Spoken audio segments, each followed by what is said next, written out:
ஸ்தோத்திரம் உண்டாவதாக.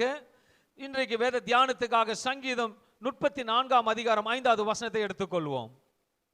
அவரை நோக்கி பார்த்து பிரகாசம் அடைந்தார்கள். அவரை நோக்கி பார்த்து பிரகாசம் அடைந்தார்கள். அவர்கள் முகங்கள் வெட்கப்படவில்லை. அவர்கள் முகங்கள் வெட்கப்படவில்லை என்று வேத வசனம் சொல்லுகிறது. ஹல்லேலூயா. அன்பின் பிதாவே, இந்த அருமையான இந்த வார்த்தை ஒவ்வொருவருக்கும் கேளுவதாக. நீர் பேசும் ஒவ்வொருவருக்கும் கேட்கும்படி கிருபை பாராட்டும்படி இதை ஆசீர்வதிக்கும்படியாக ஜெபிக்கிறேன். அன்பான தேவ பிள்ளைகளே, அவரை நோக்கி பார்த்து பிரகாசம் அடைந்தார்கள். அவர்கள் முகங்கள் வெட்கப்படுவதில்லை என்று வேத வசனம் சொல்லுகிறது. இதுக்கு ஆப்போசிட்டாக பார்க்கணும். ஒருவேளை அவரை நோக்கி பார்க்கலன்னா அப்ப நிச்சயமாகவே நம்ம முகம் வெட்கப்பட்டு தான் போயிருக்கும். ஹல்லேலூயா. ஆனா இதுவரைக்கும் வெட்கப்படாதபடிக்கு எவ்வளவு இருளான வாழ்க்கை இருந்த பொழுதும், வெட்கப்பட்ட வாழ்க்கை இருந்த போதும், தரித்திரமான வாழ்க்கை இருந்த பொழுதும் அவரை நோக்கி பார்த்து கொண்டிருக்கிறபடியாகத்தான் இன்றைக்கு பிரகாசமாக கர்த்தர் நம்மளை வைத்திருக்கிறார். ஹல்லேலூயா. அதற்காக என்ன பிரகாசிக்க வைக்கிற தேவனுக்கு ஒரு ஆமென் சொல்லுவோமே. சங்கீதம் 34 அதிகாரம் 22 வசனங்கள் அடங்கி இருக்கிறது. அதுக்கு தமக்கு சொந்தமானவர்களுக்கு அவர் வைக்கும் இரக்கத்தின் விசுவாசத்தை குறித்து வேதவசனம் தெளிவாக சொல்லுகிறது. ஹல்லேலூயா. அவர் சொந்தமான ஜனங்களுக்காக அவர் வைக்கும் இரக்கத்தின் கருசனை குறித்து இந்த 22 வசனத்தின் உள்ளடக்கம் சொல்லப்படுகிறது. ஒரு சின்ன ஒரு காரியத்தை சொல்ல விரும்புகிறேன். இன்றைக்கு நாம் அனைவரும் தேவனோட வார்த்தையை ஃபோக்கஸ் பண்ண போகிறோம். இன்றைக்கு தேவ செய்தி என்ன என்று கேட்டால் ஃபோக்கஸ். ஹல்லேலூயா. ஃபோக்கஸ் என்று சொல்லும்போது அவரோட வார்த்தையை முக்கியமாக கவனிக்க போகிறோம். அந்த வார்த்தையை தான் நமக்கு உதவிவிலக்கா இருக்கிற வாக்கு. விசேஷமாக ஃபோக்கஸ் என்று சொல்லும் பொழுது ஒரு காரியத்தை உங்களுக்கு காண்பிக்க விரும்புகிறேன்.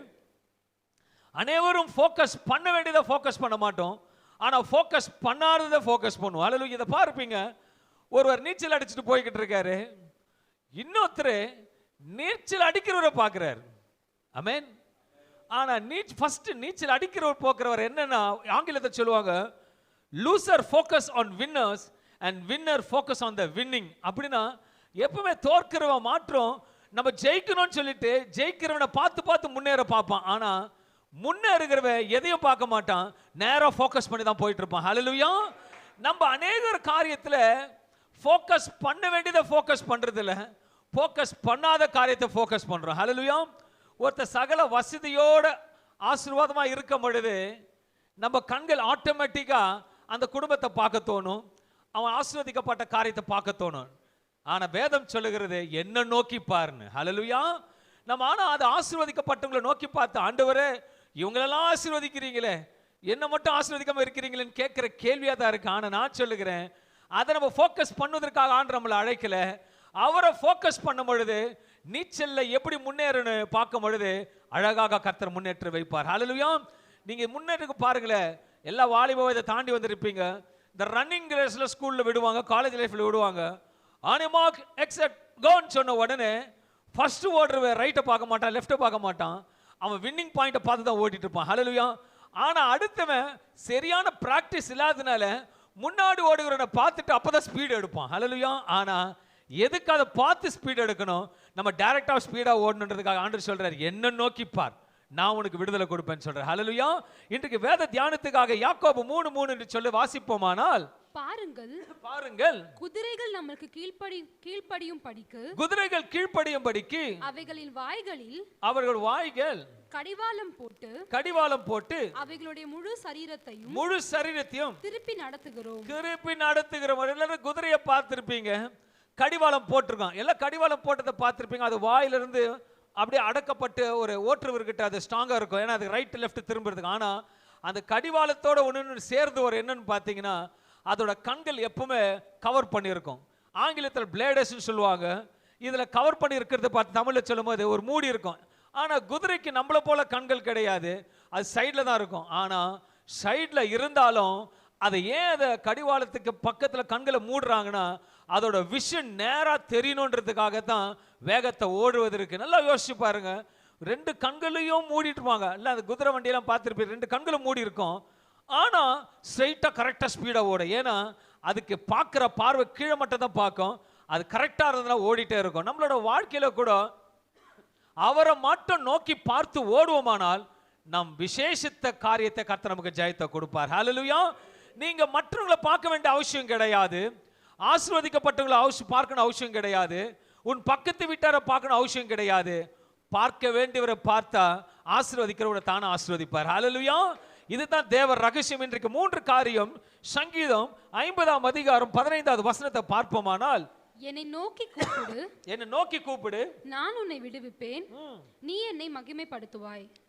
என்னை நோக்கி கூப்பிடு, நான் உன்னை விடுவிப்பேன், நான் உன்னை விடுவிப்பேன், நீ என்னை நீ மகிமைப்படுத்துவாய். என்னை மகிமைப்படுத்துவாய். எரேமியா 33ஆம் அதிகாரம் 3வது வசனத்தை பார்ப்போமானால், என்னை நோக்கி கூப்பிடு, என்னை நோக்கி கூப்பிடு, அப்பொழுது நான் உனக்கு உத்தரவு நான் உனக்கு உத்தரவு கொடுத்து நீ அறியாததும் உனக்கு எட்டாததுமான பெரிய காரியங்களை அறிவிப்பேன். எத்தனை அற்புதமான வேத வசனத்தை கர்த்தர் நமக்கு கொடுத்திருக்கிறார். என்னை நோக்கி கூப்பிடு, நான் உன்னை அவரை நோக்கி பார்க்கும் பொழுது அவர் நம்மளை விடுவிக்கிற தேவனா இருக்கிறார். அவரை நோக்கி பார்க்கும்போது அறியாத காரியத்தை தேவன் நமக்கு அறிவிக்கிற தேவனா இருக்கார். சங்கீதம் 91:15 சொல்லுகிறது, அவன் என்னை நோக்கி கூப்பிடுவான். முன்பாக இருக்கும்போது நோக்கி கூப்பிடு என்று சொன்னார். ஆனால் சங்கீதம் 91:5 சொல்லுகிறது, அவன் என்னை நோக்கி கூப்பிடுவான், நான் அவனுக்கு மறு உத்தரவு அருளி நான் அவனுக்கு மறு உத்தரவு கொடுத்து ஆபத்தில் நானே அவனோடு இருந்து அவனை தப்பு வைத்து அவனை கனப்படுத்துவேன். ஹல்லேலூயா. நம்ம ரைட் பார்க்க தேவையில்லை, லெஃப்ட் பார்க்க தேவையில்லை, ஸ்ட்ரைட்டா பார்த்தா போதும். நம்மளை உயர்த்துகிற தேவன், கனப்படுத்துகிற தேவன், விடுதலை கொடுக்கிற தேவன், சேமமா ஆசீர்வதிக்கிற தேவன். அவரை சேட்டையினால் நம்மளை மூடி, அந்த குதிரை கண்கள் எப்படி மூடப்பட்டு இருந்தாலும் ஓடுவதற்கு கிருபை கிடைக்கிறதோ, அவர் சேட்டைகள் நம்மளை மூடி ஓடுவதற்கு வாழ்க்கைக்கு புதிய பலன் கொடுக்க வல்லவராக இருக்கிறார். ஹல்லேலூயா. இன்றைக்கு ஒரு காரியத்தை மற்றும் சபையாரை கற்றுக்கொண்டு போக வேண்டும் என்று பார்க்கும் பொழுது அவரை மட்டும் தான் நோக்கி பார்க்க வேண்டும். எந்த மனுஷன் நோக்கி பார்க்க அவசியமும் கிடையாது. ஹல்லேலூயா. ஒரு ஆசீர்வாதம் வேணுமா, அவரை நோக்கி பாருங்க. ஒரு விடுதலை வேணுமா, அவரை நோக்கி பாருங்க. நீங்க நினைக்கலாம், பாஸ்டர் நான் அவரை நோக்கி தான் பார்த்துட்டு இருக்கேன், ஆனாலும் காரியங்கள் தாமதமாகிறது. ஹல்லேலூயா. தாமதமாகாம இருக்கணும்னா நீ முன்னேறி சென்னாட்டா உனக்கு அந்த கோப்பையை கர்த்தர் கொடுப்பார். ஹல்லேலூயா. சோர்வற்று பலனற்று இருக்கும் பொழுது எல்லா ரன்னிங் ரேஸ்ல லைனா 10 பேர் நிக்க தான் செய்வாங்க. ஆனா 10 பேருக்கும் வின்னருக்கும் பிரைஸ் கொடுப்பாங்க, லூசருக்கும் ஒரு பிரைஸ் கொடுப்பாங்க, ஒரு ஆறுதல் பரிசு. நீங்க ஆறுதல் பரிசுல இருக்கிறீங்கன்னா நேரத்துக்கு ஓடலன்னு அர்த்தம். ஹல்லேலூயா. உங்களுக்கு ஃபர்ஸ்ட் பிரைஸ் வேணும்னா அவரை நோக்கி நேரத்தில் ஓடும் பொழுது, தேவ சமூகத்தில் ஓடும் பொழுது நீங்க கேட்பதற்கு வேண்டுவதற்குமே அதிகமா செய்கிற தேவன் நம்மோடு இருக்கிறார். ஹல்லேலூயா. இன்றைக்கு கூட அன்பான தேவ பிள்ளைகளே, இந்த 3 காரியங்களை பார்க்கும்போது உங்களை விடுவிக்கிற தேவனா இருக்கிறார், உங்களுக்கு அறிவிக்கிற தேவனா இருக்கிறார், உங்களை கனப்படுத்துகிற தேவனா இருக்கிறார். அன்பான தேவ பிள்ளைகளே, இன்றைக்கு 3 காரியங்கள் ஆபிரகாமை குறித்தும் மோசேயை குறித்தும் தானியேலை குறித்தும் சுருக்கமாக பார்த்து தேவனை ஸ்தோத்திரிக்க போகிறோம். ஹல்லேலூயா. அன்பான தேவ பிள்ளை, ஆபிரகாமை குறித்து பார்ப்போமானால், விசுவாசத்தின் தகப்பன் ஆபிரகாம் என்று அனைவருக்கும் தெரியும். ஆனால் இன்னொரு ரகசியம் தெரிய வேணும். விசுவாசன் தகப்பனோட பழக்க வழக்கங்கள் நமக்கு முன்பாக அறிந்திருக்க வேண்டும். ஹல்லேலூயா. அவர் எப்போதும் தேவனிடத்தில் பேசுகிற ஒரு பழக்கம் உள்ளவராய் இருந்தார். ஹல்லேலூயா. இப்ப நீங்க அவங்களை கேட்ட நினைச்சுக்க, நீங்க சொல்லுங்க, உங்க பிள்ளைகிட்ட பேசுறீங்களா? பேசுறேன் ஒரு ஆமேன்னு சொல்லுங்களேன். உங்க மனைவி கிட்ட பேசுறீங்களா? மனைவி கிட்ட பேசுனா ஆமேன்னு சொல்லுங்களேன். பிள்ளைகள் இடத்துல பேசுனா, என்ன இடத்துல பேசுனா? ஆண்டவர்கிட்ட பேசுனா, அவர் உங்ககிட்ட பேசணும். ஹல்லேலூயா. இதெல்லாம் முன்னாடி சொன்னதா ரொம்ப ஈஸி, அவர்கிட்ட பேச ரொம்ப கஷ்டம். ஹல்லேலூயா. நீங்க பேசுறத அவர் கேட்டுப்பாரு, அவர் பேசுறத நீங்க கேட்கணும். ஹல்லேலூயா. எல்லாம் நோக்கி பார்ப்பீங்க, ஆனா அவர் கொடுக்கிற வார்த்தையை கேட்க மாட்டீங்க. ஹல்லேலூயா. இன்னைக்கு ஆண்டு திட்டம் தெளிவாக சொல்லுகிறார். புதிய ஆண்டுக்கு போவதற்குள்ளாக உங்களுக்கு சில காரியங்களை கற்றுக் கொடுக்க விரும்புகிறார். அவரை நோக்கி பார்க்கும் போது விடுதலை பெற்றுக் கொள்ள போகிறீர்கள். அவரை நோக்கி பார்க்கும் போது அறிவிக்க போகிறார். அவரை நோக்கி பார்க்கும் பொழுது உங்களை கனப்படுத்துன்னு சொல்லுகிறார். ஹல்லேலூயா. அவனை நோக்கி கூப்பிடுவான், நான் அவனுக்கு விடுதலை கொடுத்து கனப்படுத்துறதுக்கு வாக்கு கொடுக்கிறார். ஹல்லேலூயா. அத்திரமான தேவன். கைகள் இருந்தா கைகளை தட்டி சோத்திரம் பண்ணி இருக்கணும். ஹல்லேலூயா.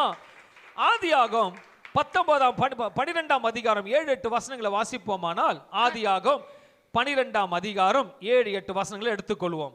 கர்த்தர் ஆபிரகாமுக்கு தரிசனமாகி உன் சந்ததிக்கு இந்த தேசத்தை கொடுப்பேன் என்றார். சன்னதிக்கு தேசத்தை கொடுப்பேன் என்றார். அப்பொழுது அவன் தனக்கு தரிசனமான கர்த்தருக்கு அங்கே ஒரு பலிபீடத்தை கட்டினான். தரிசனமாக கர்த்தருக்கு அங்கே ஒரு பலிபீடத்தை கட்டினான். பின்பு அவன் அவ்விடம் விட்டு பெயர்ந்து பெத்தேலுக்கு கிழக்கே இருக்கும் மலைக்கு போய் பெத்தேல் தனக்கு மேற்காகவும் ஆயி கிழக்காகவும் இருக்க கூடாரம் போட்டு அங்கே கர்த்தருக்கு ஒரு பலிபீடத்தை கட்டி கர்த்தருடைய நாமத்தை தொழுது கொண்டான். ஆபிரகாமுக்கு பழக்கம் இருக்கு. எப்போ எங்க கர்த்தர் போக சொன்னாலும் குடும்பமாக போகும்பொழுது முதல் அவர் செய்யற வேலைனா பலிபீடத்தை கர்த்தர் கட்டுவார். ஹல்லேலூயா.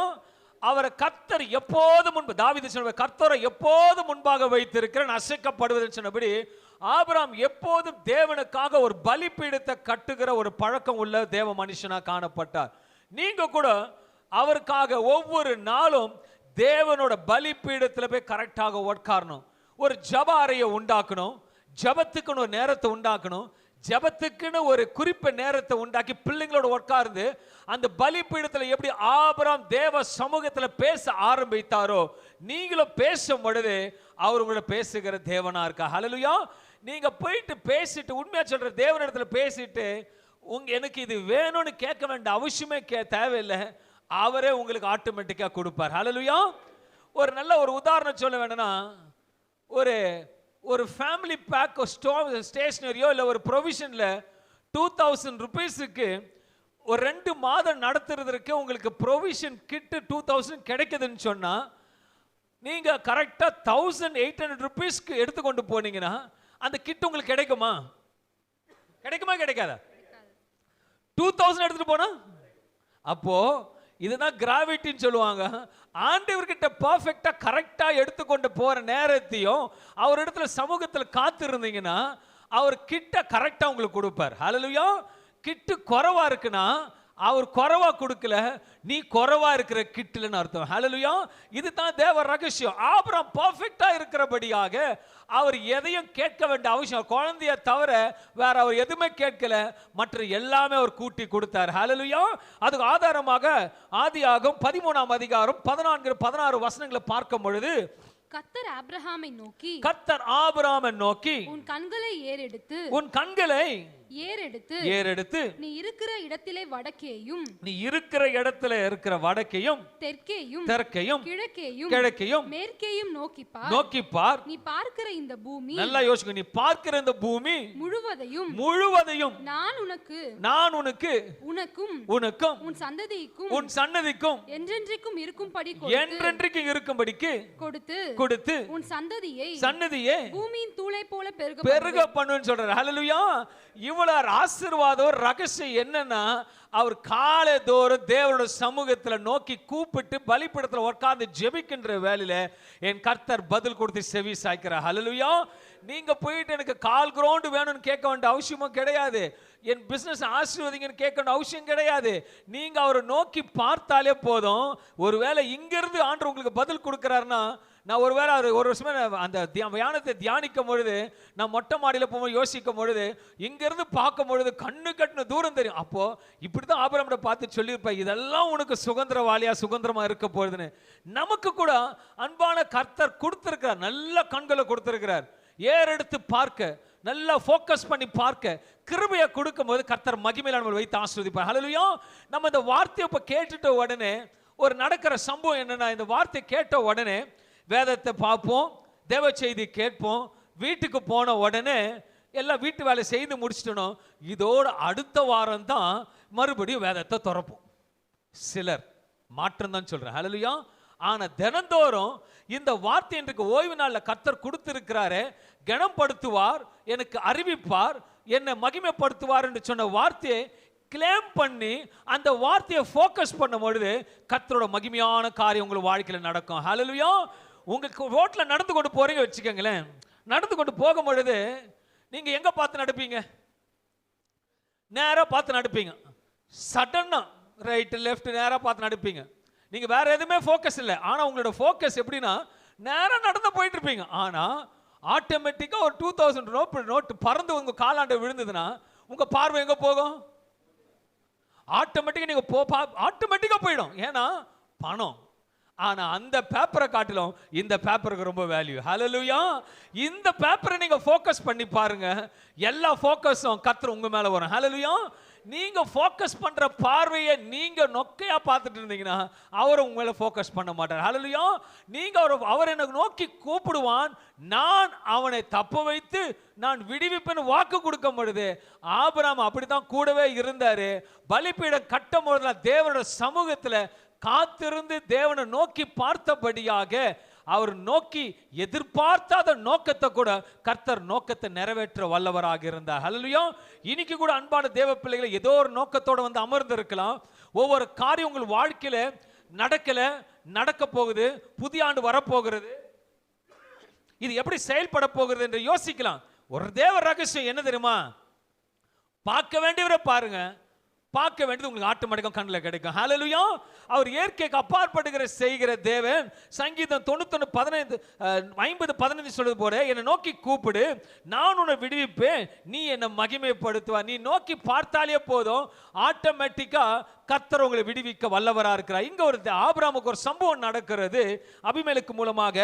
ஆதியாகமம் 20ஆம் அதிகாரம் 1-10 வாசிக்கும் பொழுது, ஆபிரகாம் அவ்விடம் விட்டு தென் தேசத்திற்கு பிரயாணம் பண்ணி காதேசுக்கும் சூருக்கும் நடுவாக குடியேறி கேராரிலே தங்கினான்.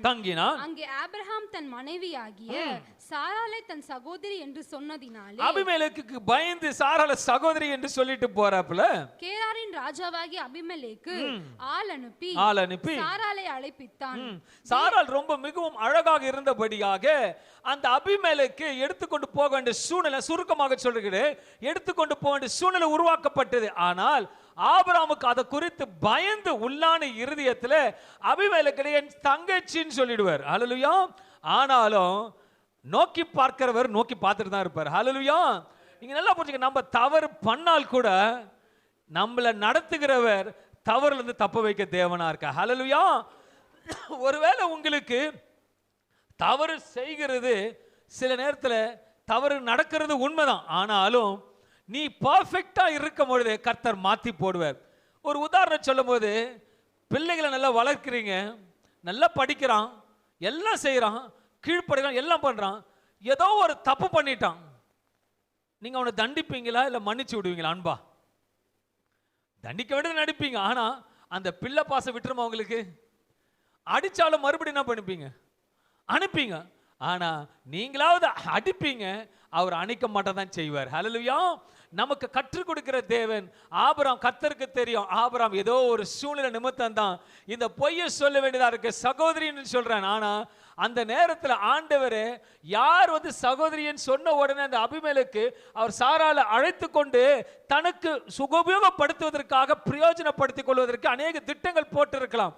ஆனால் 3வது வசனத்தை பார்க்கும் போது, தேவன் இரவிலே அபிமெலேக்குக்கு சொப்பனத்திலே, நல்லா புரிஞ்சுக்கங்க, அபிமெலேக்கு போய் டைரக்டா பேசுற சொப்பனத்தை உண்டாக்கி, நீ அழைப்பித்த ஸ்திரீயின் நிமித்தம், நீ கூப்பிட்டு அனுப்பின ஸ்திரீ நிமித்தம் நீ செத்தாய், நீ கைய வச்ச நீ செத்த, அவள் ஒருவனுடைய மனைவியா இருக்கிறான்னு சொல்லிட்டு உனக்கு பரிந்து பேசுகிற தேவனா இருக்கிறார். ஹல்லேலூயா. நீ கூட எவ்வளோ இருக்கலாம், ஆனா நீ அவரோட நெருக்கமா அவரோட உறவு வைத்துக் கொண்டு இருப்பார். ஆனால் நான் சொல்லுகிறேன், உனக்காக அவர் இறங்கி பரிந்து பேசுகிற தேவனா இருக்கிறார். ஹல்லேலூயா. உன்னை விடுவிக்கிறது மாற்றமல்ல, உன்னை பரிந்து பேசுவார். நீ எதை குறித்து பயப்பட அவசியமே இல்லை. ஏனென்றால் இந்த வருடத்தில் ஆண்டவர் வாக்கு கொடுத்தது, பயப்படாதே, நான் உன்னோடு இருக்கிறேன், உன்னை பலப்படுத்தி உனக்கு சகாயம் பண்ண சொன்ன தேவன் இன்றைக்கு நான் உன்னை விடுவிப்பேன்னு சொல்றாருன்னா, அவரை மட்டும் நோக்கி பார்த்து கொண்டிருந்தால் போதும், எல்லாவித காரியத்திலும் கர்த்தர் ஜெயத்தை கொடுப்பார்.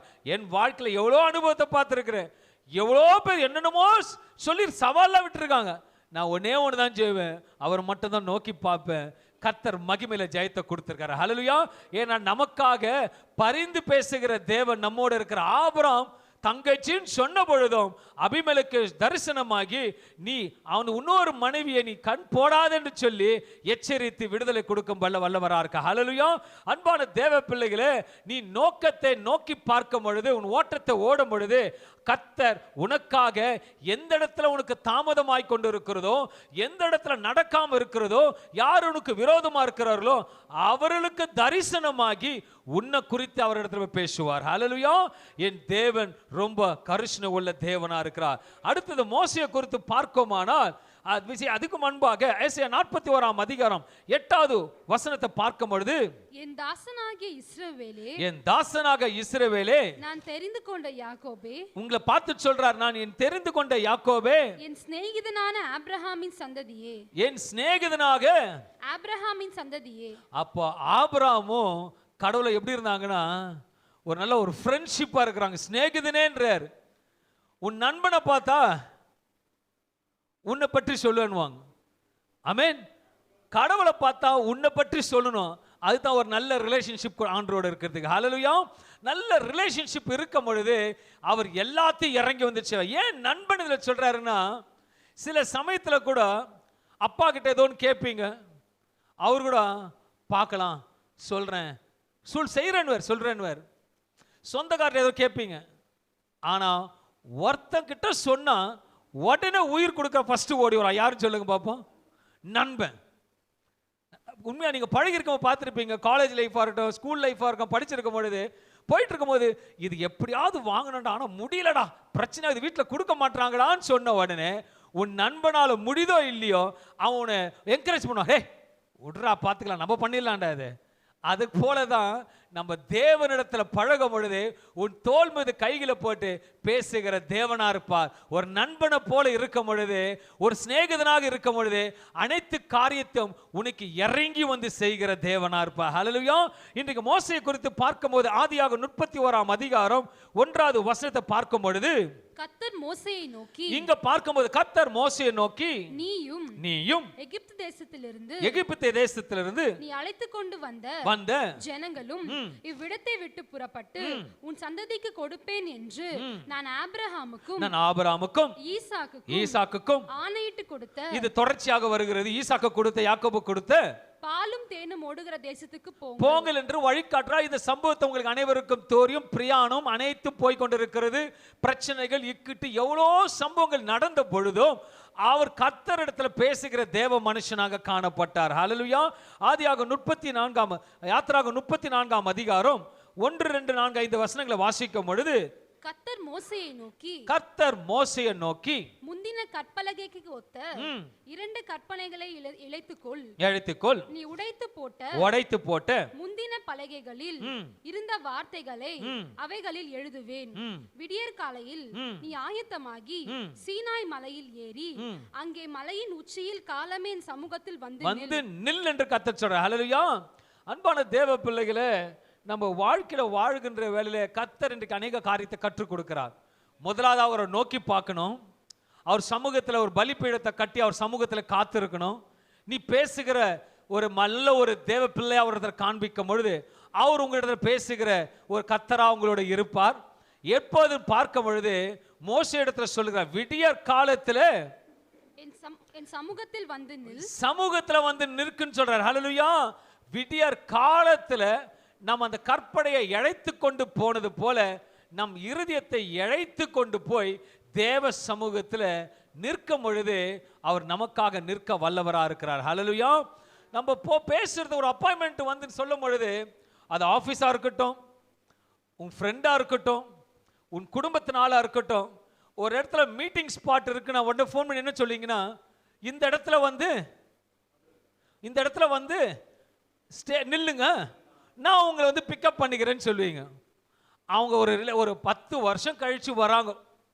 எத்தனை வருஷம்? யூஎஸ்லேருந்து வர்றாங்க. எத்தனைங்க?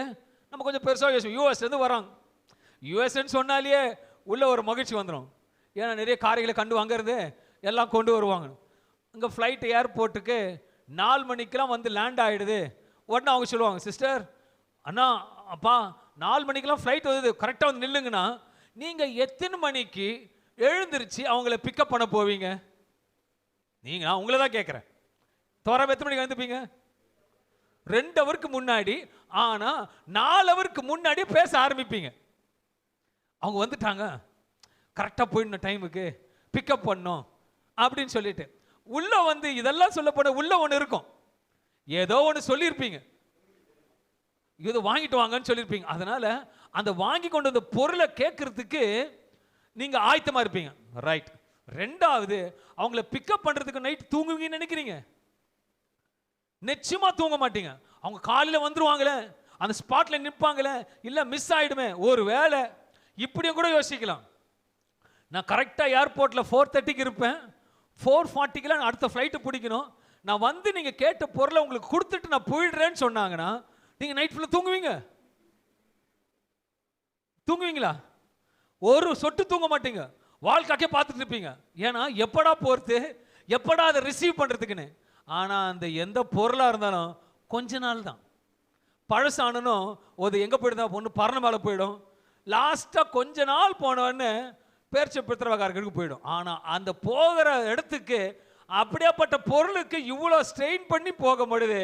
உன்னை பராமரித்து கொண்டு, உன்னை விடுவித்து கொண்டு, உன்னை கனப்படுத்தி கொண்டு, உன்னை நடத்தி கொண்டுகிற போகிற தேவனை நோக்கி பார்க்க நீ ஆயத்தமா போய் நிற்க முடியுது. நீ நேற்று நின்றும் என்றும் மாறாத எதிர்பார்த்ததை காட்டிலும் அவர் உனக்கு கிருபையாக அனைத்தும் காரியத்தை செய்து கொடுப்பார். ஹல்லேலூயா. அந்த கற்பனையை இழைத்து கொண்டு வாழ்றாரு. நம்ம இருதயத்துல எதுவுமே இல்லாம இழைத்து கொண்டு போக முடியும். என்னன்னா நம்ம இங்கிருந்து போக பொழுது ப்ரிப்பேரா போகும். நம்ம எல்லாம் நைட்டு யோசிப்போம், கணவன் மனைவியா பிள்ளையோட தனியா, உங்களுக்கு இந்த மாதம் தேவையா இருக்குன்னா நாளை காலையில எழுந்திருச்ச உடனே இந்த டேப் ரெக்கார்ட் பார்த்துருக்கீங்களா? இப்போ லேட்டஸ்டா ஒன்று, இப்போ டேப் ரெக்கார்டு ஒன்று பார்த்துருப்பீங்க. இந்த வீட்டாண்ட வித்துன்னு போறது, காலையிலான வித்துட்டு வருவாங்க, பார்த்துருக்கீங்களா நீங்க? 7 o'clockலாம் கரெக்டாக ஒரு சவுண்டு கேட்கும். எவ்வளோ டைமிங்கோட சொன்ன கரெக்டாக பஞ்சு பிடிக்கிறீங்க பாருங்க. என்ன வரும்? இடியாப்பம். அது கொஞ்சம் ரைம்ஸை சொல்லுங்களேன். இடியாப்பம், இடியாப்பம் ரைம்ஸ் தெரியும். அதோட முடிஞ்சுதான். அதை காட்டிலும் இன்னொன்று தேவையில்லாத பொருளை கூட முடி வாங்குறதுக்கு கூட கரெக்டாக அந்த டேப் ரெக்கார்டு வந்துடும். நம்ம கூட காலையில் 5 மணிக்கு எழுந்திரிச்ச உடனே ஒரு 2 பாட்டை பாடிட்டு டேப் ரெக்கார்டு ஆன் பண்ணுவோம். ஆண்டவரே எனக்கு இதை ஆசீர்வதிங்க, ஆண்டவரே எனக்கு இதை கொடுங்க, ஆண்டவரே அது பெண்டிங் லிஸ்ட்ல இருக்கு, ஆண்டவரே அதை கொடுங்க. No no no no. இதெல்லாம் இழைத்து தூக்கி போட்டுட்டு நீ ஃப்ரெஷ்ஷாக போய் தேவ சமூகத்தில் உட்கார்ந்து நல்ல பாட்டு பாடி தேவனை துதிச்சுட்டு உட்கார்ந்த உடனே அவர் சொல்லுவாரு, நீ எழுதிக்கணும். மோசே அதான் சொல்ற, நீ இழைச்சிட்டு வா மகனே, நான் உனக்கு சொல்றேன், எழுதி கொடுத்து அனுப்புகிறேன், அதைப்படி போயிட்டு ஜனத்தங்களுக்கு அறிவிக்கின்றார். அல்லேலூயா. நம்ம கூட காலையில் எழுந்திருச்ச உடனே இனி நாளில் அந்த இடியாப்பம் போல இல்லாம தேவ சமூகத்தில் காலையில போய் உட்கார்ந்து நல்லா துதி பாடலை பாடி விட்டு தேவ சமூகத்தில் நிற்கும் பொழுது, அவரோட சத்தத்தை கேட்கும் பொழுது, ஒரு நோட் புக்கோட எடுத்துட்டு போகணும். நானும் மனைவி ஜெபிக்கும் பொழுது காலை வேளையில் உட்காரும் போது எப்போது என் மனைவி ஒரு நோட் புக்கும் பெண்ணை பக்கத்திலே வச்சுட்டு இருப்பாங்க. நல்லா பாடி துதிச்சே இருப்போம். சடனா ஆண்டு பேச ஆரம்பிப்பாரு, என் மனைவி உடனே எழுதி வைப்பாங்க. அது எழுதி வைக்க வேண்டியது வேலை நம்மளுது, ஜெபிக்க வேண்டிய வேலை நம்புது. கர்த்தர் பெரிய காரியம் செய்வது அவரோட வேலையா இருக்கு. ஹல்லேலூயா. நம்மள ஒரு நோக்கி பார்க்கும் போது பேசுகிற தேவனா விடியற் காலத்துல வாசிமா. அப்பொழுது மோசே முந்தின கற்பலகைகளுக்கு ஒத்த 2 கற்பலகைகளை இழைத்து அதிகாலமே எழுந்திருந்து கர்த்தர் தனக்கு கட்டளையிட்டபடியே அவ்விரண்டு கற்பலகைகளையும் தன் கையிலே எடுத்துக்கொண்டு சீனாய் மலையில் ஏறினான். கர்த்தர் ஒரு மேகத்தில் இறங்கி அங்கே அவன் அருகே நின்று கர்த்தருடைய நாமத்தை கூறினார். நம்ம கூட தேவ சமூகத்துல காலையில போய் நின்ற உடனே உள்ள ஒரு சிலவங்களுக்கு யோசிக்கலாம், சிலவருக்கு மட்டும்தான், ஓகேவா? உள்ள யோசிக்கலாம், காலையிலையா? ஆமென். காலையிலையா? ஏன்னா எழுந்துக்கிற பழக்கம் இல்லாதவங்களுக்கு இது. ஆமென். எழுந்திருக்க பழக்கம் இல்லாதவங்களுக்கு உள்ள கேள்வி வரும், காலையிலையா? ஆமா, காலையில தான், நைட் இல்லை. காலையில எழுந்து தேவ சமூகத்தில் நிற்கும் பொழுது மக்கு கூட மகிமையில கர்த்தர் வைப்பார். தர்த்தரம் கூட ஆசீர்வாதம் மாற்றுவார். கிடைக்காதது கூட கிடைக்க வைப்பார். ஐயோ, எனக்கு ரொம்ப நாளா ஒரு காரியம் நடக்காம இருக்கிறது, நீ தேவ சமூகத்தில் நின்று பாரு. உனக்கு யார் தாமதமாக கொடுக்காம இருக்கிறாங்களோ அங்க போய் அபிமெலேக்கு எப்படி தரிசனமானாரோ அங்க போய் தரிசனமாகி என் மகன் அங்க அழுதுட்டு இருக்கா, போய் கூடுன்னு சொல்ல வைப்பார். ஹல்லேலூயா. உதாரணம் சொல்ல வேணுமானால், இந்த கொரோனா பீரியட்ல நம்மள ஒருவர் சந்திக்கல, அப்போ ஃபைனான்ஷியலி ரொம்ப ஷெட்யூலைஸா இருக்கும் பொழுது ஒரு நம்ம இதே சபையில் ஒரு சகோதரங்கிட்ட கர்த்தர் தரிசனமாகி எங்களை காண்பித்து அவர்களுக்கு போய் குடுன்னு சொன்னதுனால அவர் ஆட்டோமேட்டிக்கா மறுநாள் எனக்கு ஃபண்ட் ட்ரான்ஸ்ஃபர் பண்ணிட்டு சொல்றாரு, பிரதர் ஆண்டவர் எனக்கு தரிசனமானாரு, நான் உங்களுக்கு ஒரு ஃபண்ட் அனுப்பிச்சிருக்கேன், இது யூட்டிலைஸ் பண்ணிக்கங்க. அப்ப தேவன் எப்படிப்பட்ட தேவனா இருப்பார்? கருணை உள்ள தேவனா இருக்கிறார். அபிமெலேக்கு தரிசனம் கொடுப்பது மாற்றமல்ல, நமக்கும் தரிசனத்தை கொடுத்து பேச வைக்கிற தேவனா இருக்கா. ஹல்லேலூயா. வேதம் ஒரு ருசியானது. வேதத்திற்கு ஒப்பாக எதை சொல்லலாம்னு சொன்னா கரும்பை ஒப்பிடலாம். இந்த கரும்பு ஒடிச்சாலும் ருசி மாறாது, இடிச்சாலும் ருசி மாறாது, இல்ல அது நல்லா புழிஞ்சாலும் ருசி மாறாது. அதே போலதான் வேதம் நம்மளை சில சமயத்துல இடிக்கும், சில சமயத்துல உடைக்கும், சில சமயத்துல கிரஷ் பண்ணும், ஆனாலும் ருசி மாறாது. ஏன்னா ருசி உள்ளவரோட வார்த்தையில ருசிக்கப்பட்டபடியாக உன் வாழ்க்கை ருசியாக காணப்படும். ஹல்லேலூயா. வாழ்க்கை ருசியா இருக்கணும். ஒரு ஆமென் சொல்லுங்களேன். அதுக்கு ரகசியம் என்ன தெரியுங்களா? காலையில தேவ சமூகத்துல அவர் சமூகத்தில் காத்திருக்கும் பொழுது உன் தேவைகளை நன்கறிந்த தேவன் அந்த விசேஷம் 5வது வசனத்தை பார்க்கும் பொழுது கர்த்தர் ஒரு மேகத்தில் இறங்கி அங்கே அவன் அருகே நின்று கர்த்தருடைய நாமத்தை கூறினார். நீங்க போயிட்டு கேட்கும் பொழுது தேவ சமூகத்தில் இருக்கும் பொழுது கர்த்தர் நடத்துவார். ஒருவேளை உங்களுக்கு நான் சின்ன ஒரு காரியம் உங்களுக்கு சொல்றேன். ஒரு 7 மணிக்கு ஒரு சவுண்ட் கிடைக்கும்னு சொன்னேன் தெரியுங்களா? அது என்ன சவுண்ட்? அது ஜோரா சொல்லு, வாய் திறந்து சொல்லுங்க, அப்பதான் கொஞ்சம் உற்சாகமா இருக்கும். இடியாப்பம். அது ஃபர்ஸ்ட் கேட்கும் பொழுது உங்க இறுதி எப்படி பூரிப்பிருக்கும் தெரியுமா உங்களுக்கு? இப்போ இப்படிலாம் கூட வந்துருச்சு பார்ப்பா நினைச்சிருப்பீங்களா சிஸ்டர்? வாயில கத்துந்து இப்போ இடியாப்பம் கத்துறான். கால போக்கில் அந்த இடியாப்பம் கத்துறத நீங்க சட்டை பண்ணுவீங்க? நான் உங்களுக்கு உங்க பால் உங்ககிட்ட கோர்ட்டை விடுறேன். அவன் பாட்டு கத்திட்டு போயிட்டு இருப்பான், நீங்க பாட்டுன்னு உங்க வேலையை செய்வீங்களே. ஐயோ இடியாப்பக்காரன் வந்து நான் எட்டி பார்ப்பீங்களா? ஆரம்பத்தில் ஃபர்ஸ்ட் டைம் எட்டி பார்த்து போயிட்டு இடியாப்பம் வாங்கியிருப்பீங்க. காலப்போக்கில் ஒரு 1 மந்த் போயிடுச்சு, அவங்க இடியாப்பம் தேவையில்லைன்னா அவன் பாட்டு ரோட்டில் அவன் பாட்டு சைலண்டாக வண்டி ஓட்டு போயிட்டு இருப்பான். ஆனால் அது பாட்டு கத்திட்டு இருக்கோம், நீங்கள் பாட்டு வேலையை பார்த்துட்டு இருப்பீங்க. இதுதாங்க ரகசியம். நடக்கலையா? ஆண்டுக்கு சலிச்சு போச்சுன்னு அர்த்தம். இடியாப்பம் சொன்னதை போயிட்டு அவர்கிட்ட வேணும்னு கேட்கறத விட அவர் சமூகத்தில் பலிபீடத்தில் உட்கார்ந்து தேவ சமூகத்தில் நீ இழைத்து கொண்டு அவர் சமூகத்தில் நிற்கும் பொழுது அவர் இறங்கி வந்து அவர் நாமத்தை உரைப்பாரு, உனக்கு எல்லா தேவைகளையும் சந்திப்பார். ஹல்லேலூயா. அபிமெலேக்கு சொப்பனத்தில் போயிட்டு விடுதலை கொடுக்க, சாராளுக்கு விடுதலை கொடுக்க முடியுமானால் உனக்கு விடுதலை கொடுப்பதற்கு எவ்வளவு ஏமாத்திர வேலை அவருக்கு. அவர் நிச்சயம் அப்ப பேசி கொண்டிருக்கிற வேலையிலே ஒரு புதிய அத்தியாயத்தை கர்த்தருக்கு கொடுக்கிறார். நாளை தினத்திலிருந்து ஒரு குறிப்பிட்ட நேரத்தை வைத்து தேவ சமூகத்தில் போய் நிற்பீங்கன்னா கர்த்தர் இன்னும் பெரிய காரியத்தை உங்களுக்கு செய்வார். ஒருவேளை அதிகாலை எழுந்துகிற பழக்கம் உங்களுக்கு இருக்குமானால் இன்னுமாக நேரத்தை தேவனுடைய சமூகத்தில் கேட்டு பாருங்க, கர்த்தர் இன்னும் உங்கள் ஆசீர்வாதத்தை கர்த்தர் கொடுப்பார். ஹல்லேலூயா. தானியேல் விசேஷமாக மோசேக்கு அப்படிப்பட்ட வல்லமையை கர்த்தர் கொடுத்தார். விசேஷமாக யாத்திராகமம் 33:11 வாசிக்கும் போது ஒருவன் தன் சிநேகிதனோடு பேசுவது போல, அங்க ஆபிரகாம் மட்டும் இல்லைங்க, இங்கேயும் பார்க்கும் பொழுது ஒருவன் தன் சிநேகிதனோடு பேசுவது போல கர்த்தர் மோசேயோடு முகமுகமாய் பேசினார். முகமுகமாக பேச நீ அவர் சமூகத்தில் நிற்கும் பொழுது அவர் உனக்காக வந்து உன் சமூகத்தில் நிற்பார். ஹல்லேலூயா. என் தேவ அன்பான தேவ பிள்ளைகளே, ஆபிரகாமோட தேவன் நம்மோடையும் இருக்கிறார். மோசேயோட தேவன் நம்மோடு இருக்கிறார். அதிகால பலிபீடத்தை கட்டி தேவ சமூகத்தில் காத்திருக்கும் பொழுது தன் பள்ளிய பலிபீடத்தை கட்டி பலிபீடத்தில் ஒப்பு கொடுக்கும் பொழுது கூட அதிகாலை எழுந்து போனார். ஹல்லேலூயா. அதிகாலைக்கு கர்த்தர் ஒரு முக்கியத்துவத்தை கொடுக்கும் பொழுது மகிமையில கர்த்தர்களை வைத்து ஆசீர்வதிக்கிற தேவனா இருக்கிறார். இன்னும் ஒரு காரியம் தானியேலை குறித்து பார்ப்போமானால் தானியேல் 6ஆம் அதிகாரம் 10வது வசனத்தை பார்ப்போம். தானியேலோ என்றால் அந்த பத்திரத்துக்கு கையெழுத்து வைக்கப்பட்டதென்று அறிந்த போகிலும், அந்த பத்திரத்துக்கு கையெழுத்து வைக்கப்பட்டதென்றும் அறிந்த போதிலும் தன் வீட்டுக்குள்ளே போய் தன் மேல் அறையிலே எருசலேமுக்கு நேராக பலகணிகள் திறந்து அங்கே தான் முன் செய்து வந்தபடியே தினமும் 3 வேளையும் தன் தேவனுக்கு முன்பாக முழங்கார் படியிட்டு ஜெபம் பண்ணி ஸ்தோத்திரம் செலுத்தினான். அங்க பத்திரத்தை கையெழுத்து இட்ட பொழுது சொல்லும் பொழுது அங்க ஏதோ ஒரு சம்பவம் நடக்கிறது. அது நிமித்தமாக ஒரு பெரிய பிரச்சனைகள் சம்பவிக்கிறது. என்னென்று பார்க்கும் பொழுது தானியேல் 6ஆம் அதிகாரம் 3-4 வசனங்களை வாசிப்போம். இப்படி இருக்கையில் தானியேல் பிரதானிகளும் தேசாதிபதிகளும் மேற்பட்டவனாயிருந்தான். தானியேலுக்குள் விசேஷித்த ஆவி இருந்தபடியால் அவனை ராஜ்யம் முழுமையும் அதிகாரியாக ஏற்படுத்த ராஜா நினைத்தான். நல்லா புரிஞ்சுக்காங்க. மறுபடியும் வசனம், தானியேலுக்கு விசேஷித்த ஆவி இருந்தபடியால் தானியேலுக்குள் விசேஷித்த ஆவி இருந்தமையால் அவனை ராஜ்யம் முழுவதும் அதிகாரியாக ஏற்படுத்த ராஜா நினைத்தான்.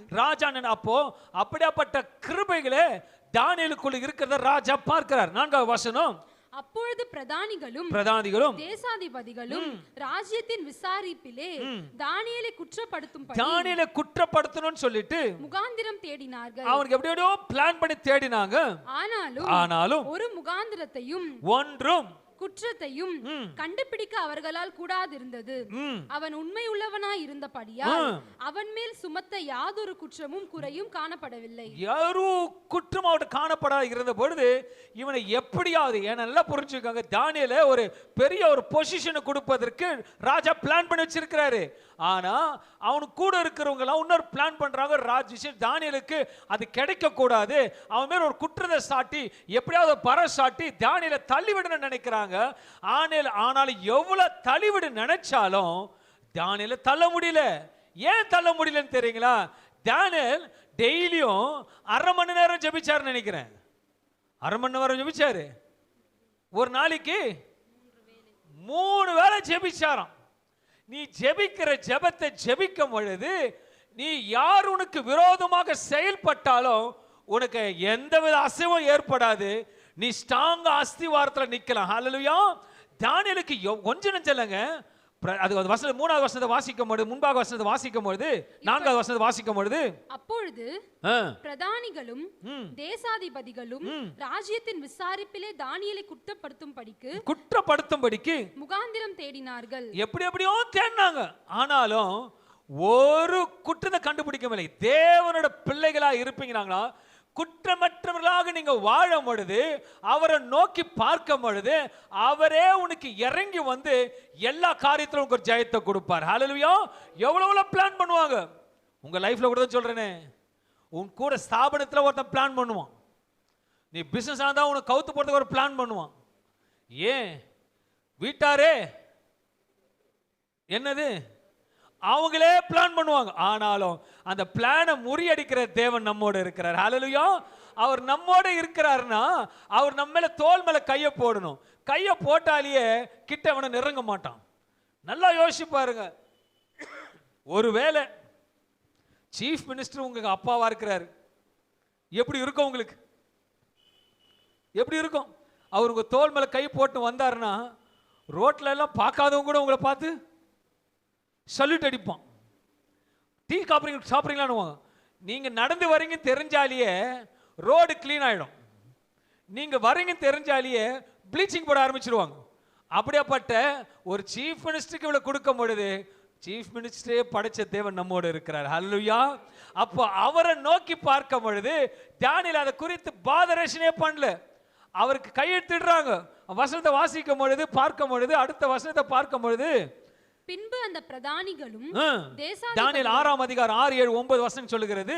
பின்பு அந்த பிரதானிகளும் தேசாதிபதிகளும் கூட்டம் கூடி ராஜாவினிடத்தில் போய் அவனை நோக்கி, தரியு ராஜாவே நீ என்றும் வாழ்க, எவனாகிலும் 30 நாள் வரையில், அங்க ஒரு சூழ்ச்சி செய்றாங்க, ஒரு பிளான்ஸ் 30 நாள் வரையில் ராஜாவாகிய உம்மை தவிர எந்த தேவனையாகிலும் மனுஷனையாகிலும் நோக்கி யாதொரு காரியத்தை குறித்து விண்ணப்பம் பண்ணினால் அவன் சிங்கங்களின் கவியிலே போடப்பட ராஜா கட்டளை பிறப்பித்து உறுதியான தாக்கீது செய்ய வேண்டும் என்று ராஜ்யத்தினுடைய எல்லா பிரதானிகளும் தேசாதிபதிகளும் பிரபுக்களும் மந்திரிமார்களும் தலைவர்களும் ஆலோசனை பண்ணி கொண்டிருந்தார்கள். எல்லாம் ஒரு பிளான் பண்ணிட்டாங்க. இந்த 30 நாள் எனக்கு தெரியும் தானியேல் வந்து குற்றம் கண்டுபிடிக்க முடியல. ஆனா ஒரே ஒன்று தான் இருக்குது. 3 வேளை தேவ சமூகத்தில் நிற்கிறான். இதுக்கு ஏதாவது ஒரு பிரச்சனை பண்ணணும்னு சொல்லிட்டு அங்கேயும் பிசாசு தான் உங்களோட வாழ்க்கையில கூட ஜெபிக்க கூடாதபடிக்கு பிசாசு சில நேரத்தில் ஒரு சூழ்ச்சி செய்வான். ஆனா அதை முறியடிக்க கர்த்தர் நமக்கு ஒரு நல்ல பலனை கர்த்தர் கொடுத்திருக்கிறார். ஹல்லேலூயா. எவ்வளவு சூழ்ச்சி நடக்கிறது. லாஸ்ட் ராஜாவை என்ன பண்ண சூழ்நிலை 9வது வசனத்தை பார்க்கும் பொழுது அப்படியே ராஜாவாகிய தரியு அந்த கட்டளை பத்திரத்திற்கு கையெழுத்து வச்சிட்டார். 30 நாளைக்கு ராஜாவை தவிர வேற யாரையும் சேவித்தா எங்க போடுறதுக்கு? சிங்க கபில போடுறதுக்கு. ஆனா முன்பாக வசனத்தை வாசித்தது போல, முன்பாக ஆரம்பத்தில் தானியேல் 6ஆம் அதிகாரம் 10வது வசனத்தை வாசித்தது போல, தானியேலோ என்றால் அந்த பத்திரத்துக்கு கையெழுத்து வைக்கப்பட்டது என்று அறிந்த போகிலும் அதெல்லாம் அறிந்த பொழுதும் தன் வீட்டுக்குள் போய் தன் மேலறையிலே எருசலேமுக்கு நேராக பலகணிகள் திறந்திருக்க அங்கே தான் முன் செய்து வந்தபடியே தினம் 3 வேளையும் தன் தேவனுக்கு முன்பாக முழங்காற்படியிட்டு ஜெபம் பண்ணி ஸ்தோத்திரம் செலுத்தினார். இவ்வளோ அக்ரிமெண்ட் போட்ட பொழுதும் கொஞ்சம் கூட மனசுல பயம் இல்லாம போல்டா ஜெபிக்கிறான். நமக்கு அப்படிப்பட்ட சூழ்நிலை வந்திருந்ததுன்னா என்ன பண்ணிருப்பீங்க? பத்திரம் போட்டாச்சு, உங்க ஏரியால கவுன்சிலர் போட்டார், உங்க வீட்டுல இருந்து ஜப சத்தமே வந்ததுன்னா உங்க வில்லங்கத்தையே டாக்குமெண்ட்டை கேன்சல் பண்ணிட்டோன்னு சொல்லிட்டா எல்லாம் என்ன பண்ணுவீங்க? ஆண்டவருக்கு தெரியும், காண்கிற தேவன். நீங்க ஒதுரு சொன்னாலும் உள்ளான இருதயத்தை கர்த்தருக்கு தெரியும். அல்லேலூயா. உங்க வீட்டில் இனி சத்தம் வரக்கூடாது, இல்ல இனி கால் அப்படி வர போகிறது, அப்பதுக்கு பார்ப்பீங்க. அல்லேலூயா. அதுக்குள்ள பிள்ளைகளை நல்ல ஒரு ஆவிக்குள்ள பிள்ளையா வளருங்க. அப்பதான் பிள்ளைகளை கர்த்தருக்குள்ள நிலைத்து இருக்க முடியும். அல்லேலூயா. இப்படியாப்பட்ட பத்திரத்தை போட்ட போது தானியேல் சுத்தமா பயப்படல. ஏன் பயப்படலன்னு கேட்டா ரகசியம். ராஜாவும் மந்திரிமார்களும் பிரதிநிதிகளும் எங்க போடணும்னு பிளான் பண்ணாங்க? சிங்க கபில போடணும்னு பிளான் பண்ணாங்க. ஆனா தானியேலோ அதை குறித்து பயப்படாம எப்போதும் செய்கிறவ ஜெபிச்சுனா. ஏன் சொல்ற ரகசியம் தெரியுங்களா? அவருக்கு நல்லா தெரியும், சிங்கத்தை உருவாக்குனவரே அவர் தான். அவரை தான் பார்க்க போறாரு. சிங்கத்தை அவர் பார்த்து பாரு, அவருக்கு தெரியும். ஹல்லேலூயா. அதை கொஞ்சம் கூட பயப்படாம தேவ சமூகத்தில் இருந்தபடியாக சிங்கத்தையே அவர் உருவாக்கினார். சிங்கத்தை உருவாக்கினர் தேவனை நோக்கி பார்க்கும் பொழுது சிங்கத்தின் வாயில கட்டி போடுவார். ஹல்லேலூயா. என் தேவன் சர்வ வல்லவர். எல்லாத்தையும் பத்திரமா போட்டிருந்தாலும் சரிங்க, பத்திரமா இருக்கட்டும், என் கர்த்தர் மாத்தி போட வல்லவரா இருக்க. ஹல்லேலூயா. ஒருவேளை ப்ரமோஷனே இல்லைன்னு சொல்லிட்டு இருந்தாங்க. புது ஆண்டுல இதே இடத்துல ஒரு குடும்பத்தார் சாட்சி வந்து நிக்க தான் போறீங்க. ப்ரமோஷன் கிடைச்சிச்சு. ஏன்னா அவன் பத்திரத்தில் கையெழுத்து போடாம வைக்கலாம், டாக்குமெண்ட்ஸ்ல அப்ளிகேஷன் போடாம இருக்கலாம். ஆனா நம்ம பார்க்க வேண்டியவரை கரெக்டா பார்த்தா அவர் அபிமேலகிட்ட போய் பேசினது போல போய் பத்திரத்துல கையெழுத்து போடுனா ஆட்டோமேட்டிக்கா கையெழுத்து போய் போட்டுதான் ஆகணும். என் தேவன் ஜெயத்தை கொடுப்பார். ஹல்லேலூயா. நோன் சொல்லுவாங்க, ஆனா கர்த்தர் எஸ் சொல்ல வைப்பார். நோன் சொல்லுவாங்க, ஆனா கர்த்தர் எஸ் சொல்ல வைப்பார். என் தேவன் நினைக்கலாம், ஐயோ என் கை விட்டு போயிடுச்சே, யாருக்கும் தெரியல. கர்த்தர் சொல்றார், உன்கிட்ட இருந்தது ஆனா கைவிட்டு போயிடுச்சு. ஆனா சொல்றார், மறுபடியும் அவங்களே வந்து உங்களுக்கு கொடுப்பாங்க. எடுத்துக்கொண்டு போனது நல்லது. ஏன் தெரியுங்களா? அப்பதான் ஆண்டரோட வல்லமை உனக்கு தெரியும். திருப்பி வந்து கொடுக்கும் போது உனக்கு சாதாரணமா இருந்த கை இப்ப இருக்கிறது போல கைத்தட்டி தேவனை மகிமைப்படுத்தும். ஈச் அண்ட் எவ்ரிதிங்ல தேவனை சோத்திர கைகளை தட்டும் பொழுது கர்த்தர் மகிமையில வைப்பார். ஒரு உபத்திரம் வருதுன்னா கர்த்தர் பின்னாடி ஏதோ ஒரு ஜெயத்தை வச்சிருக்கிறார். நான் உண்மையாக சொல்றேன், நானும் இதே இடத்துல ஒரு சாட்சியா ஒரு நாள் நிற்பேன். ஏன் தெரியுங்களா? எனக்கு கை 2 உடைஞ்சுது. ஆனாலும் இந்த இடத்துல கர்த்தர் என்ன பேச வச்சிருக்காருன்னா, அவர்கிட்ட போயிட்டு இது வரைக்கும் ஏன் ஆண்டவரை நல்லா தான் ஜெபிக்கிறேன், நல்லா தான் உனக்கு சோத்திரம் பண்றேன், நல்லா தான் உனக்கு எல்லாமே செய்யறேன், நல்லா ஊழியம் செய்யறேன், எல்லாம் செய்யறேன், ஏன் ஆண்டவரை உடைச்சுன்னு அவர் இது வரைக்கும் ஒரு வார்த்தை கூட நான் கேட்கல. ஏனென்றால் அவர் எதை செய்தாலும் கரெக்டா செய்வாரு.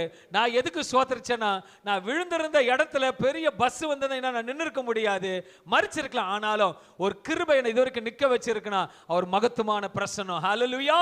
இதே இடத்துல அன்னைக்கு உடைத்தது எப்பவுமே ஒன்னு இழந்தா என் கர்த்தர் ரெட்டிப்பா கொடுப்பார். ஹல்லேலூயா. நான் கைக்கு ரொம்ப கஷ்டப்படுறது, இப்போ கூட பேசுறது ரொம்ப கடினமா இருக்கு. ஆனாலும் ஒரு நாள் ரெட்டிப்பா வரும்போது என் கைகள் தட்டி மகிழ்ச்சியோட சோத்திரிப்ப நான் விசுவாசிக்கிறேன். எனக்காக கைகளை தட்டி தேவனை மகிமைப்படுத்து. ஹல்லேலூயா. My God is good all the time.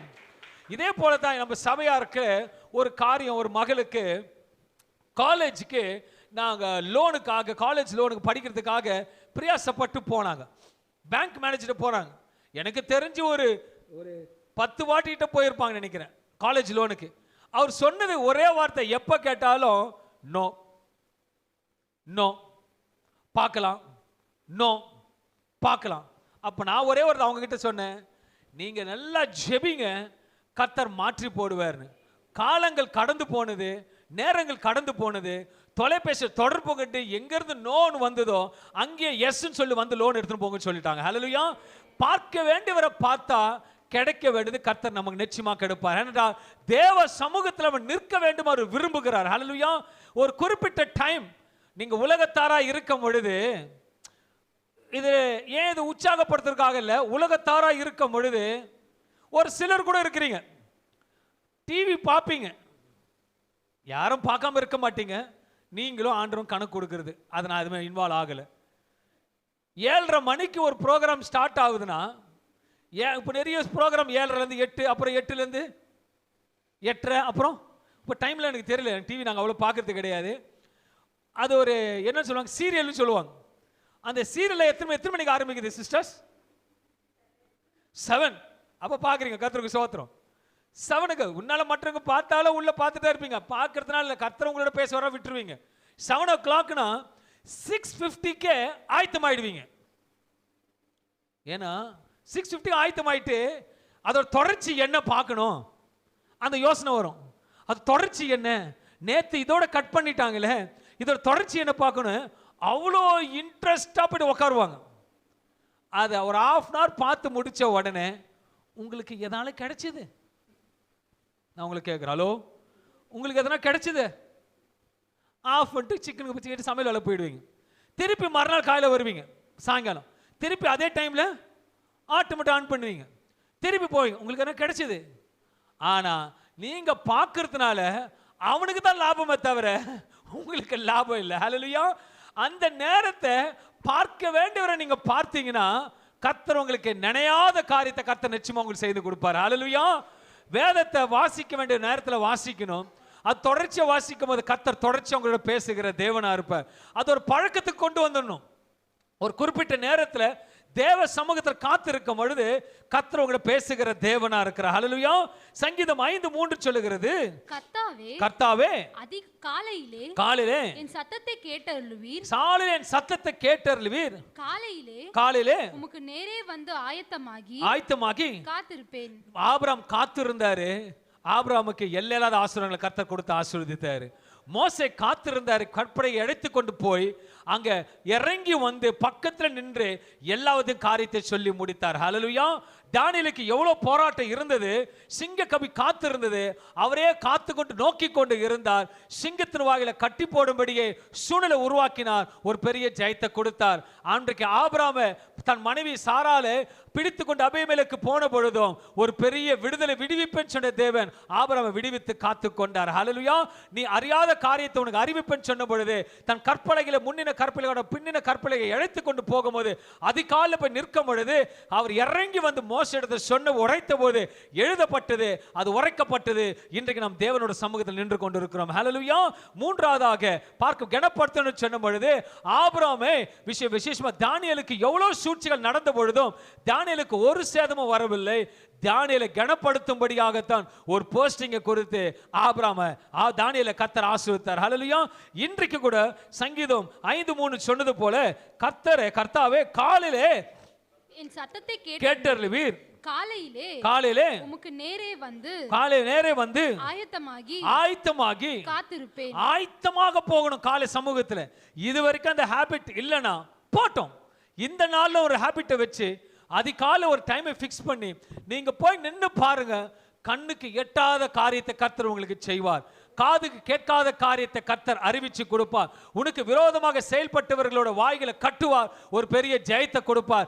எதிர்பாராத காரியத்தை கர்த்தர் உனக்கு ஜெயமாக முடித்து கொடுத்து ஒரு பெரிய அற்புதங்களை செய்ய காத்திருக்கிறார். காத்திருக்கிறது இளைக்கச் செய்யும் வரும்பொழுதோ, காத்திருக்கிறது இளைக்கச் செய்யும் வரும்பொழுதோ நீங்க அவர் சமூகத்தில் போய் காத்திருக்கும் பொழுது அவர் உங்களுக்கு நிச்சயமாக ஒரு ஜீவ விருத்தை கொடுக்க போதில்லை, ஆயத்தமா நீ போகும்பொழுது ஆயத்தப்படுத்தி வைத்திருக்கிறத ஆயத்தமா அவனுக்கு கொடுக்க கர்த்தர் வல்லவரா இருக்கா. ஹல்லேலூயா. நெருங்கி போகும்பொழுது நெருக்கம் வரும், நெருக்கம் வரும்போது நெருங்கி போ. நீ நெருங்கி போகும்போது அவர் இறங்கி வருவாரு. இறங்க முடியாத காரியத்தை இறங்கி உனக்கு இறங்கி ஒரு அற்புதங்களை கர்த்தர் உனக்கு செய்ய வல்லவரா இருக்கிறார். ஆபிரகாமோட மோசேயோட இந்த தேவன் அவரோட பழக்க வழக்கங்கள் போல் நம்மளை மாற்றிக்கொள்ளும் போது கர்த்தர் மகிமையில வைப்பார். நீதிமொழிகள் 8:17 சொல்லுகிறது, அதிகாலையிலே என்னை தேடுகிறவர்கள், அதிகாலையில தேடுகிறவர்கள் என்னை கண்டடைவார்கள், என்னை கண்டடைவார்கள் என்று. அன்பான தேவ பிள்ளைகளே, கிறிஸ்துவ வாழ்க்கையிலே நம் தேவனோட காலையில சமூகத்தில் தேடும் பொழுது நீ எதிர்பார்த்த காரியத்தை காட்டிலும் நீ நினைப்பதற்கும் வேண்டுவதற்கும் அதிகமாக செய்கிறவரை நோக்கி பார்க்கும் பொழுது பிரகாசம் அடைவாய். ஹல்லேலூயா. நீ அவரை நோக்கி பார்த்து பிரகாசம் அடைவாய். அது முன்பாக ஆரம்பத்தில் சங்கீதத்தை எடுத்து வாசித்ததை மறுபடியும் எடுத்து வாசிப்போம். சங்கீதம்